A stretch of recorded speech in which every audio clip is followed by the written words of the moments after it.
তো hello guys, আসসালামু আলাইকুম। সরাসরি তো আন্দার ভিডিও গাইস, আজকে আমাদের একটা আছে মোজো। ফিলিস্তিনের ছবি দেওয়া যে সে মোজোর এই জায়গায় একটা জিনিস আছে, এটা আজকে আমরা একটা সার্চ করে দেখবো এটার ভিতরে কি। আপনারা তো দেখছিলেন, ফেসবুকেও দেখতে পারেন, ইউটিউবেও দেখতে পারেন। তো গাইস চলেন আমরা দেখি এটার ভিতরে কি আছে। তো গাইস আমি ঢুকতেছি, এখানে ধারা আছে। তো গাইস আমি এখানে আগে রেডি করে নিই। লাইটটি চাপ দাও, আমার তো পানি। তো গাইস আমরা সুন্দর মতো এখানে চাপ দাও। ওকে হয়ে গেছে। তো গাইস এই জায়গায় এটা তুলে নিছি, এখন এই জায়গায় আর এই জায়গায় চাপ দেবেন, তাহলে আপনারা কি আর ঢোকা নিব।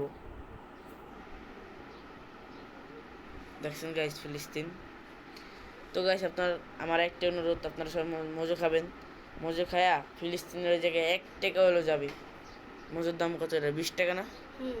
20 টাকা মজুর দাম, 20 টাকা। আপনি মজো খাবেন, 1 টাকা 1 টাকা হলেও ফিলিস্তিনের কাছে যাবে। তো গাইস টাটা বাই বাই, এদিকে আমার ভিডিওটা অফ। আর গাইস মজো খাবেন, বেশি বেশি করে গাইস মজো খাবেন।